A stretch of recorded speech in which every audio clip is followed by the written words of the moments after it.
labada hab ee compiling-ka iyo interpreting-ka marar badan weyn maqalnaa markii aan joogno programming-ka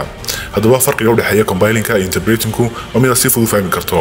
computersku si ay u fahmaan luqadaha programming-ka ee qorayso waa inay u soo bedelaan binary ama habkaas 0 iyo 1 ah si codeska uu qortay loogu bedelo habkaasi binary-ga ahna waxa la adeegsanayaa labadan hab midkood compiling-ku waxa uu sameynayaa inuu dhammaan codeska aad qortay waa hal mar u bedelo binary sidaasna waxa uu ku sameynayaa executable file-kii soo bandhigayay wixii aad code garaysay waxa uu ku dhaqso badan yahay dhanka execution-ka ama soo bandhigida codeska balse waa uu gaabiyaa dhanka turjumada codeska loo turjumayo binary form-ka maadaama uu hal mar wada turjumayo dhammaan codeska aad qortay